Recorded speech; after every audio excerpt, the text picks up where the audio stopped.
ദൈവനാമത്തിന് മഹത്വം. സിയോന്റെ പുതിയൊരു പ്രോഗ്രാമിലേക്ക് എല്ലാ പ്രിയപ്പെട്ടവർക്കും സ്വാഗതം. ഇന്നത്തെ നമ്മുടെ പ്രോഗ്രാം ഒരു ഭാവനയാണ്. നമ്മുടെ ഭാവനയുടെ പേരാണ് മന്ന ഫ്രൂട്ട് കേക്ക്. നമ്മുടെ മന്ന ഫ്രൂട്ട് കേക്ക് പാകം ചെയ്യുവാൻ ആവശ്യമായ സാധനങ്ങൾ: ഗലാത്യർ 5:22-23 നിന്നും 9 പഴങ്ങൾ. ഇനി നമുക്ക് വേണ്ടത് 1 പത്രോസ് 2:2 നിന്നും പാൽ 1 കപ്പ്, സങ്കീർത്തനം 19:10 നിന്നും തേൻ ആവശ്യാനുസരണം. ഇതിൽ നമുക്ക് പ്രത്യാശ ആവശ്യം പോലെ ചേർക്കാം. പ്രത്യേക അളവില്ല. പ്രാർത്ഥന അളവ് കൂടും തോറും രുചിയേറും. വിശുദ്ധി കേടുകൂടാതെ ഇരിക്കുന്നതിന് പാകത്തിന് മാത്രം ചേർക്കുക. വിശുദ്ധി അധികമായാൽ കുഴപ്പമാണ്. പാകം ചെയ്യുന്ന വിധം: വിശ്വാസമെന്ന വിശുദ്ധ പാത്രത്തിൽ വചനമാകുന്ന പാലൊഴിച്ച് നിർവ്യാജ സ്നേഹമാകുന്ന അടുപ്പിൽ വെച്ച് പരിശുദ്ധാത്മാവാകുന്ന തീ കത്തിച്ച് നന്നായി തിളപ്പിക്കുക. തിളച്ച ശേഷം ആത്മാവിൻ്റെ ഫലമായ 9 കൂട്ടം പഴങ്ങൾ ചേർക്കുക.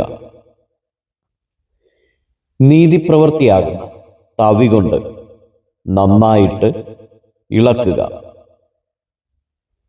ഒരു കാര്യം പ്രത്യേകം ശ്രദ്ധിക്കണം: പാപം അടിക്ക് കട്ട പിടിച്ച് കേടാവാതെ സൂക്ഷിക്കണം. തേൻ ആവശ്യത്തിന് ചേർത്ത് ഇളക്കിക്കൊണ്ടിരിക്കണം. ഇളക്കിക്കൊണ്ടിരിക്കുമ്പോൾ തന്നെ പ്രാർത്ഥനയാകുന്ന ചേരുവ ഇടവിടാതെ ചേർത്തുകൊണ്ടിരിക്കണം. പഴങ്ങൾ പാകമായി വരുമ്പോൾ നന്നായി പ്രത്യാശ ചേർത്ത് അടുപ്പിൽ നിന്ന് വാങ്ങി തണുക്കുവാൻ വയ്ക്കുക. തണുത്ത ശേഷം നന്മയാകുന്ന അടപ്പുപാത്രം കൊണ്ട് അടച്ച് ജീവിതമാകുന്ന ഫ്രീസറിൽ വയ്ക്കുക. ഇതാ, ഫ്രൂട്ട് കേക്ക് റെഡിയായി. തണുത്ത ശേഷം വചനമാകുന്ന കത്തി കൊണ്ട് ഭംഗിയായി മുറിച്ചെടുക്കുക. ഇത് ജീവന്റെ അപ്പത്തോടൊപ്പം കുടുംബസമേതം ദിനം തോറും ഭക്ഷിക്കുക. സ്നേഹിതർക്കും അയൽക്കാർക്കും ദാനമായി കൊടുക്കുക.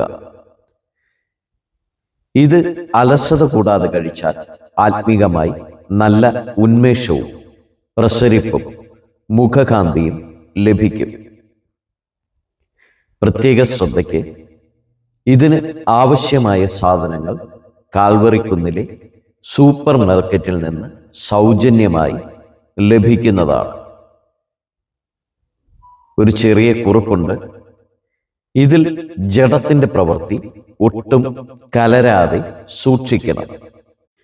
ഈ ഫ്രൂട്ട് കേക്ക് നിങ്ങളുടെ ആത്മീക ആരോഗ്യത്തിന് ഉതകട്ടെ എന്ന് കരുതിക്കൊണ്ട് സ്നേഹപൂർവം നിർത്തുന്നു.